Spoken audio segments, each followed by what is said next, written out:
Vijay sir சொன்ன மாதிரி 2026ல டிஎம்கேக்கு டிவிகேக்கு தான் போட்டின்றீங்க. மத்ததெல்லாம் கட்சியெல்லாம் இல்லவே இல்ல.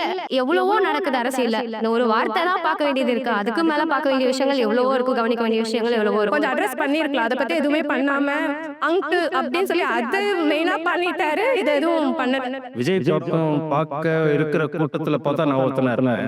பட் ஒரு அரசியல் மாநாட்டு கூட்டத்துலன்னா எனக்கு போறதுக்கு உடன்பாடு இல்லை. சோ கலைஞருமே அரசியல் தெரிஞ்சு வரல. சோ அவரும் ஒரு கலைஞரா இருந்துதான் திரும்பி அரசியலுக்கு வந்திருக்காரு. சோ அந்த மாதிரி தான் விஜயும் உள்ள வந்து கத்துக்கிறாரு. இவங்க டிஎம்கே எதிர்பார்த்து ஓட்டு போட்டா மக்கள் வர வச்சாங்க. இந்த 10 வருஷம் சரியா பண்ணலன்னு தான். அந்த பட்சத்தில் இவங்களோட ஆட்சியை வந்து மக்கள் ஆட்சி மாரி இல்லை, மன்னர் ஆட்சி மாரி.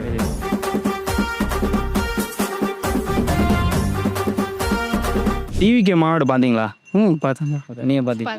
அதில் ஹைலைட்டான விஷயமே தளபதி அவரோட ஸ்பீச் தான். அந்த ஸ்பீச்சில் முதல்வரை வந்து அவர் ஸ்டாலின் அங்கிள் கூப்பிட்றது வந்து ஒரு சில பேர் வந்து அது தவறு அப்படின்னு சொல்கிறாங்க. இதை பற்றி நீங்கள் என்ன நினைக்கிறீங்க? பர்டிகுலர் ஒன்றும் இல்லை, ஜஸ்ட் அவங்க ஃபர்ஸ்ட்லேருந்து அங்கிள் தானே கூப்பிடுறாரு.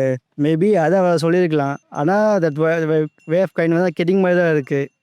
ஸோ நிறைய பேர் ஏதோ பாலிட்டிக்ஸில் பேசுகிறதுக்கு திஸ் வே ஆஃப் கெட்டிங் எனக்கு தெரிஞ்சு பெட்டர் தான். இது வந்து அந்த அளவுக்கு மோசமான ஸ்பீச்சாக இல்லை. இல்லை மற்றவங்க பொலிட்டிக்கலை கம்பேர் பண்ணும்போது அந்த அளவுக்கு தாஜிலாம் பேசலை அப்படிலாம் இல்லை. காமன் டாக் தான் எல்லாமே. நார்மல் தானே, இது எல்லாம் நார்மலா பேசுறது. நம்மளே நம்ம வீட்டுல பேசும்போது நார்மலா அவங்கள கலாச்சிட்டு தான் பேசுவோம். சோ அவர் பேசுறதுலயே எந்த ஒரு பிரச்சனையும் இல்லை, நார்மல் தான். 2026 எப்படி இருக்கும்னு நினைக்கிறீங்க? வெரி இஸ் பிக் காம்படிஷன், அவ்வளோதான் சொல்ல முடியும். உறுதியாக இந்த டீம் தான் ஜெயிக்கும் அப்படின்னு சொல்ல முடியல. வெரி டஃப் சொல்ல முடியாது. அவங்க நிறைய பேர் இருக்காங்கல்ல, அவங்களாம் சில பேர் என்ன பண்றாங்க, டிஎம்கே என்னதான் பண்ணாலும் அது டிஎம்கேக்கு தான் போடுவோம். ஏன்னா அப்பாவும் போட்டாரு, அப்பா தான் போட சொன்னாரு, அதனால நாங்க போட்டோம் அப்படின்ற மாதிரி லைனா போடுறாங்க. தலைமுறையா அவங்க போடுறதுனால அவங்களுக்கே போட்டுட்டு இருக்காங்க. இப்ப இருக்கிற ஜென்ரேஷன் என்ன பண்றாங்கன்னா, டிவிக்கே போடணும், அந்த தளபதி ஃபேன்ஸு ஓகே நம்மளுக்கு ஒரு சேஞ்ச் கிடைக்கும் அப்படின்னு நினைக்கிறவங்க என்ன பண்றாங்கன்னா டிவி கேக் போடுவாங்க. ஸோ சேஞ்சஸ் கிடைக்கணும்னு நினைக்கிறவங்க என்ன பண்ணுவாங்க, டிவி கேக் போடுவாங்க. சேஞ்சஸ் கிடைக்காது, நம்ம இப்படியே இருந்துட்டு போயிடுவோம் அப்படின்றவங்க என்ன பண்ணுவாங்க, டிஎம் கேக் தான் போடுவாங்க. அப்போ வந்து விஜய் சார் சொன்ன மாதிரி 2026ல டிஎம்கேக்கு டிவிகேக்கு தான் போட்டின்றீங்க. அப்படிதான். மத்ததெல்லாம் கட்சியெல்லாம் இல்லவே இல்ல, இல்ல எதுவுமே இல்ல. நான் அந்த ஓட் போட்லவே அவ்வளோ நோட் பண்ணது இல்லை சரியா.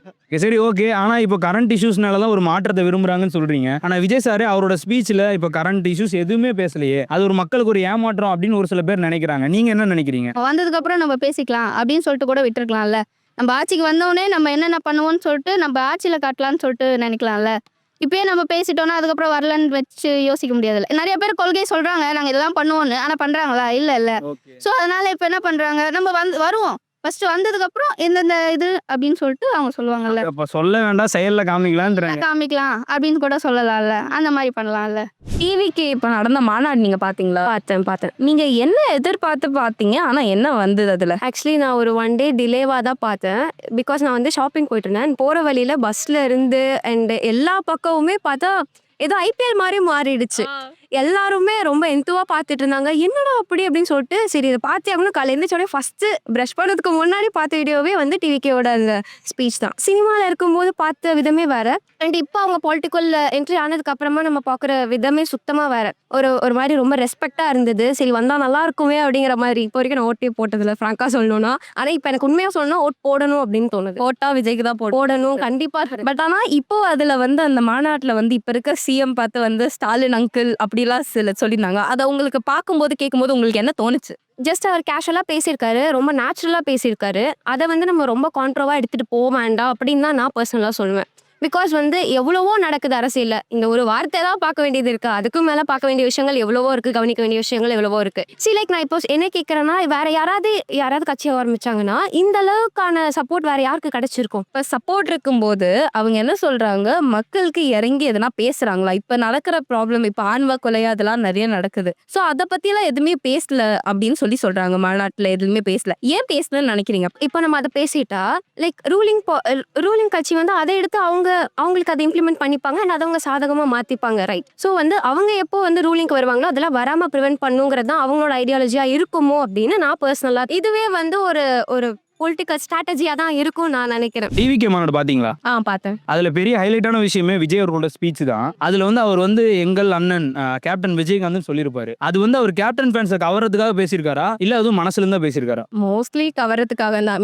மேபி அவங்க அந்த தேமுதிக கூட கூட்டணிக்கு பிளான் பண்றனால மேபி அவங்க இப்படி அட்ராக்ட் பண்றாங்கன்னு Attract தோணுது. பண்ண தோணுது. ஆமா. Okay, சந்தேகமா தான் இருக்கு இல்லையா? ஆமா, டவுட் தான். ஓகே. ஆனா அவரோட ஸ்பீச்ல ஒரு சில குறிப்பிட்ட விஷயங்கள்லாம் பேசல அப்படின்னு சொல்லி ஒரு குற்றச்சாட்டு வருது. தமிழ்நாட்டுல நடந்த ஆணவ கொலையா இருக்கட்டும், அதுக்கப்புறம் தூய்மை பணியாளர்களோட போராட்டமா இருக்கட்டும், இந்த மாதிரி விஷயங்கள்லாம் அவர் அட்ரஸ் பண்ணவே இல்லை அப்படின்ற ஒரு குற்றச்சாட்டு வருது. நீங்க இதை பத்தி என்ன நினைக்கிறீங்க? ஆமா, அட்ரஸ் பண்ணவே இல்லை. ஆக்சுவலி என்னன்னா ஃபர்ஸ்ட் மாநாடோட ஒரு எக்ஸ்டெண்டட் வெர்ஷனாக தான் பேசியிருக்காங்களே தவிர புதுசா எதுவும் பெருசா எதுவும் பேசல. ரொம்ப பாலிஷாவே பண்ற மாதிரி இருக்கு. ஏன்னா இப்போ இதெல்லாம் ரொம்ப அட்ரஸ் பண்ணாங்க அப்படின்னா மேபி ஓட் பேங்க் கொஞ்சம் அஃபெக்ட் ஆகும் இவருமே ஃபீல் பண்ண. மெயினா அந்த honour killing vote bank majority vote bank போயிடும்ன்ற ஒரு ஃபியர் கூட இருக்கலாம். ஆல்சோ இந்த தூய்மை பணியாளர் இதெல்லாம் வந்து அவங்க இந்த இடத்துல அட்ரஸ் பண்ணாதான் ரீச் நிறைய கிடைக்கும். ஏன்னா விஜய் பேசுறாங்க போது மேஜர் ஆடியன்ஸ் பார்ப்பாங்க. இந்த இடத்துல அதை அட்ரஸ் பண்ணாம ஒரு ட்வீட் போடுறதுனால எதுலயோ பெருசாகாது. இந்த இடத்துல அவங்க அதை அட்ரஸ் பண்ணியிருந்தா நிறைய பேருக்கு வந்து ஆமா இல்ல அப்படின்னு விஜயோட ஃபேன்ஸ் நிறைய யங் ஜென்ரேஷன்ஸ் இருக்காங்க. அவங்களுக்கு இதை பத்தி தெரியும் போது அவங்க இதை பத்தி நிறைய பேச ஆரம்பிப்பாங்க. அது கொஞ்சம் அட்ரஸ் பண்ணியிருக்கலாம். அதை பத்தி எதுவுமே பண்ணாம அங்கிள் அப்படின்னு சொல்லி அது மெயினா பண்ணிட்டாரு. இது எதுவும் பண்ணல. டிவிகே மாநாடு பாத்தீங்களா? பார்த்தேன் சார். மாநாட்டுல எதிர்பார்க்கப்பட்ட ஒரே விஷயம் கூட்டணி அறிவிப்பு. அந்த கூட்டணியை பத்தி மாநாட்டுல எதுவுமே சொல்லல. விஜய் சார் 2026 தனித்து போட்டிட்டா ஜெயிப்பாரா மாட்டாரா? விஜய் படம் பார்க்க இருக்கிற கூட்டத்தில் பார்த்தா நான் ஒருத்தனா இருப்பேன். பட் அவர் அரசியல் மாநாட்டு கூட்டத்தில்னா எனக்கு போகிறதுக்கு ஒரு உடன்பாடு இல்லை. ஏன்னா விஜயை வந்து யாரோ நீங்கள் வாங்க நீங்கள் தான் வந்து எங்களை காப்பாற்றுங்க அப்படின்னு சொன்னாங்க மாதிரி எனக்கு தெரியல. நான் அவர்கிட்ட போய் சுமாரில் சொல்லலை. அதனால் அவர் யார்கிட்ட கூட்டணி வைக்கிறாரு கூட்டணி பற்றி எனக்கு தெரியல. ஆனால் ரசிகர் வேற அரசியல்வாதிகள் வேற. சினிமாவில் அவர் ஓகே, அரசியலில் இனிமேல் தான் அவர் பார்க்கணும். அதுக்கப்புறம் தான் அவரோட ஒப்பீனியன் பார்த்து அவர் கேரக்டர் பார்த்து அவரோட கொள்கையை பார்த்து தான் நாங்கள் போக முடியும். மாநாட்டில் ஒரு சில விஷயங்கள்லாம் பேசினாரு. இந்த 2026 2 பேருக்கு தான் போட்டி, ஒன்று டிஎம்கே இன்னொன்று டிவிகே அப்படின்னு சொல்லியிருக்காரு. அந்த டிஎம்கே எதிர்க்கிற அளவுக்கு டிவிகே கட்சி பலம் வாய்ந்ததாக பார்க்குறீங்களா? கண்டிப்பாங்க. ஒருத்தனை வந்து நம்ம மிகப்பெரிய வலிமை இல்லாத ஆளாக இருந்தாலும் வலிமையான ஆளோட மூலதனா தான் நம்ம எல்லார் பார்வைக்கு தெரியும். அதான் இதை காட்டுது. இப்போ நம்ம வலிமையான ஆள் யாரு மோதக்கூடிய ஆள்னா ஸ்டாலினை தவிர வேற யாரும் இல்லை. அவர் தான் ஆட்சியில் இருக்காரு. அவரை தான் எதிர்த்து ஆகணும். வேற யாரும் எதிர்ப்பாரு? அவர் எதிர்த்தா தானே இவர் பெரிய ஆள் ஆக முடியும். பெரிய கோடு பக்கத்தில் சின்ன கோடு போட்டால் தான் நம்மளும் தெரியும். மாநாடு பார்த்தீங்களா? பார்த்தோம் ஆன்லைன்ல. விஜய் சாரோட ஸ்பீச் தான் மாநாட்டிலேயே ஹைலைட்டான விஷயம். சிஎம் சாரை வந்து அவர் அங்கிள்னு பேசியிருப்பாரு. அதுக்கு வந்து ஒரு சில பேர் வந்து அது ரொம்ப தவறு, அப்படி பேசியிருக்க கூடாதுன்னு சொல்றாங்க. உங்களோட கருத்து என்ன அதை பத்தி? அவரு சின்ன வயசுல இருந்தே அவர் அங்கிளா தானே பார்த்திருப்பாரு. ஸோ அவர் அங்கிள் கூட்டத்துல எனக்கு எதுவும் பெருசா தெரியல, தப்பா தெரியல. ஓகே. விஜய் சாருக்கு அவ்வளோ கூட்டம் வந்துருந்துச்சு. ஆனால் ஒரு சிலர் என்ன சொல்றாங்கன்னா அவருக்கு வர கூட்டம் வந்து கண்டிப்பா ஓட்டா மாறாது அப்படின்னு சொல்றாங்க. உங்களோட கருத்து என்ன? 50-50 சான்ஸ் இருக்கு. ஸோ மேக்ஸிமம் ஜெயிக்கிறதுக்கு ஒரு 2-3% வாய்ப்பு இருக்கும். வாய்ப்பு இருக்கு. ஏன்னா யங்ஸ்டர்ஸ் இருக்காங்கல்ல, இப்போ யங்ஸ்டர்ஸ் வந்து ட்ரை பண்ணுவாங்க அவர் வரணுன்றதுக்கு. அவரோட ஸ்பீச்சில் வந்து தமிழ்நாட்டில் இப்போ நடந்துட்டு இருக்க இஷ்யூஸை பற்றி எதுவுமே பேசலன்னு ஒரு குற்றச்சாட்டு வந்துட்டே இருக்கு. உங்களோட கருத்து என்ன? அவர் அதை அட்ரஸ் பண்ணியிருக்கணும்னு நினைக்கிறீங்களா இல்லை எப்படி? அது பேசணும்னு அவசியம் இல்லை, அவர் செயல்படுத்தலான்னு இருப்பாரு. ஸோ பேசணும்னு அவசியம் இல்லை ஸ்டேஜில். ஓகே. ஆனால் அரசியல் அனுபவம் இல்லாத ஒரு நபர் வந்து இவ்வளோ மக்கள் சப்போர்ட் கிடைக்குது ஏன்? எல்லாருமே அரசியல் தெரிஞ்சுக்கிட்டு வரது இல்லைல்ல, எல்லாருமே வந்து தானே தெரிஞ்சுக்கிறாங்க. ஸோ கலைஞருமே அரசியல் தெரிஞ்சு வரல. ஸோ அவரும் ஒரு கலைஞராக இருந்து தான் திரும்பி அரசியலுக்கு வந்திருக்காரு. ஸோ அந்த மாதிரி தான் விஜயும் உள்ள வந்து கத்துப்பாரு. இப்போ ரீசெண்டா நடந்த டிவிகே மாநாடு பாத்தீங்களாண்ணா? பார்த்தேன் மேடம். நீங்க என்ன எதிர்பார்த்து பாத்தீங்க, ஆனா நடந்தது என்ன? எதிர்பார்த்ததுன்னா இப்போ இந்த ஊழல் பார்த்தினா ஒரு பக்கம் இந்த கார்பரேஷன்ல ஒர்க் பண்றாங்கல்ல அவங்களது ஒரு பிரச்சனை. ஏற்கனவே ஒரு முன்னாடி வந்து ரொம்ப பட்டு தான் உதயநிதி வந்து இப்போ ஃபர்ஸ்ட் இளைஞர் அணியில் இருந்தார். அதுக்கப்புறம் வந்து இது பார்த்தீங்கன்னா எம்எல்ஏ சீட் கொடுத்தாங்க. அதுக்கப்புறம் விளையாட்டுத்துறை அமைச்சர் கொடுத்தாங்க. கடந்த 4 மாதம் 3 மாதத்துல பட்டு துணை முதலமைச்சர் வந்தார். அது வந்தவனையும் இப்போ அந்த டிஎம்கே கட்சியில் வந்து பெரிய ஊர்ன தலைவர்லாம் இருக்காங்க, கலைஞர் கூடயே பயணிச்சவங்கலாம். இப்போ அதுக்கப்புறம் முக ஸ்டாலின் என்ன பண்ணாருன்னா உடனே அவங்க பையனை உருவாக்கணும்னு சொல்லிட்டு அடுத்தடுத்து இந்த ரேஞ்சில் கூட்டின்னு வர. இவங்க டிஎம்கே எதிர்பார்த்து ஓட்டு போதான் மக்கள் வர வச்சாங்க. இந்த 10 வருஷம் இவங்க சரியா பண்ணலன்னு தான். அந்த பட்சத்தில் இவங்களோட ஆட்சியை வந்து மக்கள் ஆட்சி மாரி இல்லை, மன்னர் ஆட்சி மாரி இருக்கு. இப்ப இருக்கிற ஆட்சி மக்கள் ஆட்சியே இல்ல, நம்ம ஆட்சி இல்லை, மன்னர் ஆட்சி தான். அந்த பட்சத்தில் வந்து மக்களுக்கு செய்யுது. ஏன்னா இப்போ இவர் வந்து சினிமா ஃபீல்டு வந்து ஒரு படத்துக்கு 250 கோடி 300 கோடி வராது, புரியுதுங்களா? அதை இப்போ வருஷத்துக்கு ஒரு 3 படம்னா கூட 750 கோடி இருக்கு, ஒரு 750 கோடி இருக்கு. அதெல்லாம் வேணாம்னு சொல்லிட்டு தான் அவர் ஏற்கனவே பணம் இருக்கு, இல்லாத பட்சத்தில் மக்களுக்கு ஏதாவது செய்யணும். இப்போ மாநாடுக்கு மக்கள் வந்திருக்காங்கன்னா வந்து யாரும் வந்து 200 ரூபாய் அந்த பிரியாணி கோட்ரோ அதுக்கோசம் வரல. ஒவ்வொருத்தரும் வந்து 500 1000 அந்த சம்பளத்தை விட்டு தான் வந்திருக்காங்க. அது இல்லாமல் அவங்க டிராவலிங் சார்ஜ் எல்லாம் போட்டு தான் அவங்க மாநாட்டுக்கு வந்திருக்காங்க. ஆனா இப்போ நிறைய இந்த ஆணவ கொலை, அதுக்கப்புறம் இந்த சானிட்டரி ஒர்க்கர்ஸ் எல்லாம் போராட்டம் நடத்தினாங்க. அதை பத்தி எதுவுமே எதுவுமே நம்ம விஜயா நான் பேசலையே அப்படின்னு சொல்லி நிறைய பேர் விமர்சனங்கள் வருது. ஸோ அதை பத்தி நீங்க ஏன் பேசலன்னு நினைக்கிறீங்க? அதுக்கான டைம் வரும். ஏன்னா இப்போ வந்து பேசுறதுக்கு அவரோட கீழே இருக்காங்கல்ல தொண்டர்கள், அப்புறம் மாவட்ட செயலர், அவங்க வந்து அதை போய் மீட் பண்றீங்க. அதான் பார்த்தீங்களா என்னன்னு தெரியல. அவங்க போய் பாருங்க, ரிப்பன் பில்டிங்கோட பார்த்தீங்கன்னா அந்த தொழிலாளிக்கு ஆணவ அந்தந்த ஊரில் இருக்கிற மாவட்டத்தில் போய் அட்டன் பண்ணாங்க. இவர் இன்னும் அதை பற்றி எடுத்து பேசல.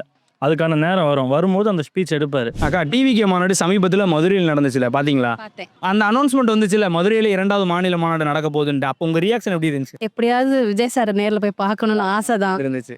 ஆமா. ஆனா இப்போ அவரோட மாநாட்டில் ஹைலைட்டான விஷயமே அவரோட ஸ்பீச் தான். மத்திய அரசுல இருந்து மாநில அரசு வரைக்கும் இவ்வளவு தைரியமா பேசுறாரு. அதற்கான எதிர்ப்புகள்ல வந்து அவர் எப்படி எதிர்கொள்வாரு? அவரோட போல்ட்னஸ் தான் காரணம். இல்லைன்னா போல்ட்னஸ் இல்லைன்னா பொலிட்டிக்கல்ல வந்திருக்கவே முடியாது இல்லையா? அதனாலதான் அந்த பேசுறாரு. போல்ட்னஸ் வருது. ஆனா அதுக்கு நிறைய பிரச்சனைகள் கொடுப்பாங்க இல்லையா? அவர் எப்படி ஹேண்டில் பண்ணுவார்னு நினைக்கிறீங்க? அவர் எப்பவுமே காமா தான் இருப்பாரு. அது காமாவே ஹேண்டில் பண்ணிட்டு போயிருவாங்க. காமா லெஃப்ட் ஹேண்ட்லயே ஹேண்டில் பண்ணிட்டு போயிருவாரு. ஆமா ஓகே, அவரோட ஸ்டைல்லே இக்னோர் பண்ணிட்டு போயிருவாரு. ஆமா. ஓகே, நீங்க சொன்ன மாதிரி விஜய் சார் பார்க்கணும் நிறைய கூட்டம் வந்துச்சு மாநாட்டில். அப்படி வந்த கூட்டம் எல்லாமே ஓட்டா மாறாது, அது ரசிகர் கூட்டம் தான் அப்படின்னு ஒரு சில பேர் சொல்றாங்க. அதை பத்தி நீங்க என்ன நினைக்கிறீங்க? அது அவங்கவுங்க ஒப்பீனியன் தான். இப்போ எப்படி டிஎம்கேக்கு ஓட்டு போடுறாங்களோ அது மாதிரி டிவி கேக்குன்னு ஒரு கேங் இருக்கும். கண்டிப்பா அதுக்கு ஓட்டு விழுகும். அது ரசிகர் கூட்டம் ஓட்டா மாறுமா மாறாதா? கண்டிப்பா மாறும். கண்டிப்பா மாறும். எப்படி சொல்றீங்க? நான் சின்ன வயசுல இருந்து விஜய் ஃபேன் தான். அதனால கண்டிப்பா ஓட்டு விழும். கண்டிப்பா ஓட்டு விழுவும். ஃபேன்ஸு கண்டிப்பா ஓட்டா போடுவாங்கன்னு நினைக்கிறீங்க? கண்டிப்பா. விஜய் சார் மேல நிறைய விமர்சனம் வைக்கிறாங்க. அவர் வந்து சினிமால இருக்கும்போது வந்து நல்லா நடிக்கலன்றாங்க. அரசியல் வந்ததுக்கு அப்புறம் அந்த சினிமாலே நல்லா தானே பண்ணிட்டு இருந்தாரு, எதுக்கு அரசியல்ன்றாங்க. இது ஒரு தனி மனித தாக்குதலா பாக்குறீங்களா, இல்ல ஒரு நியாயமான விமர்சனமா பாக்குறீங்களா? அதாவது எப்படி சொல்றது, சில எல்லா இதுக்குமே ஒரு எதிர்ப்புகள் இருக்கு இல்லையா? அது மாதிரி தான் இவருக்கு ஒரு எதிர்ப்பு வருது. ஸ்டார்டிங்ல அவர் படம் யார் நல்லாதுன்னு சொல்றாங்களோ அவரை தான் இப்ப கொண்டாடுறாங்க. அதே மாதிரி இப்ப பேசுறவங்க நாளை பின்ன கொண்டாடுவாங்க. ஆரம்பத்துல சீமான் அவர்கள் விஜய் அரசியலுக்கு வரதுக்கு முன்னாடி வரவேற்றாரு. இப்ப என்ன சொல்றாருன்னா, இப்போ குறிப்பா டிவிகே மட்டுமே விமர்சிச்சுட்டே வராரு. விஜய் அவர்களை தனி மனித தாக்குதலாவே பண்ணிட்டு இருக்காரு. ஏன் அந்த மாற்றம் நடந்திருக்கும்னு நினைக்கிறீங்க? எங்க விஜய் சார் கட்சி பெரிய கட்சி ஆயிருமோன்ட்டு எல்லாருக்கும் ஒரு பயம். பயம். அது ஏன் வந்துச்சு அந்த பயம்? மாநாட பார்த்தாலே தெரிஞ்சிருக்கும் இல்லையா? எவ்வளவு கூட்டம், ஃபேன்ஸ், தொண்டர்கள் எல்லாம். டிவிகே மாநாடு இப்போ நடந்துச்சு, பாத்தீங்களாண்ணா? பார்த்தேன். பாத்தீங்களா? இப்ப விஜய் பண்றாரு பெரிய மாநாடு, அதுவும் மதுரையில. சோ என்ன எதிர்பார்ப்பு இருந்துச்சு மக்கள் கிட்ட இருந்து? இல்ல மக்கள்கிட்ட இருந்து என்ன எதிர்பார்ப்புச்சுன்னா, அவர் என்ன சொல்ல வர்றாரு மக்களுக்கு, அவர் வந்து என்னென்ன செய்வாரு, அந்த ஒரு எதிர்பார்ப்போடு தான் பார்த்தோம் நாங்க. அது ஃபுல்ஃபில் ஆச்சா? ஆச்சு, ஃபுல்ஃபில் ஆச்சு. ஃபுல்ஃபில் ஆச்சு. இப்ப வந்து இப்ப இருக்கிற சிஎம் பத்தி அங்கிள் அப்படிலாம் பேசியிருந்தாரு. அதை பத்தி உங்களோட கருத்து என்னது?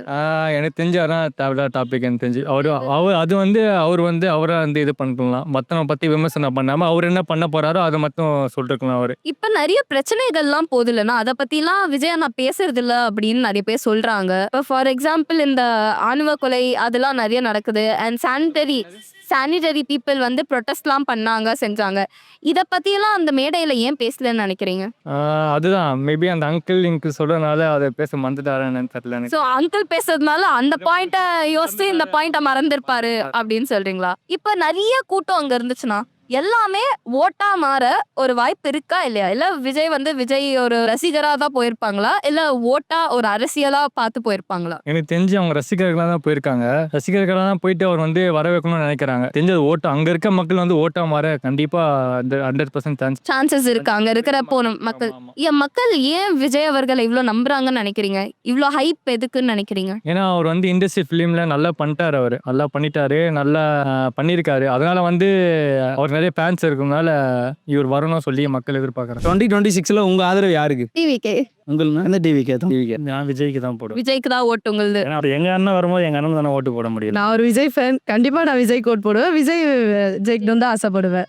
புதுசா யார் வருவாங்களோ, பெஸ்டா பண்ணுவாங்களோ அவங்களுக்கு தான் பண்ணுவேன்.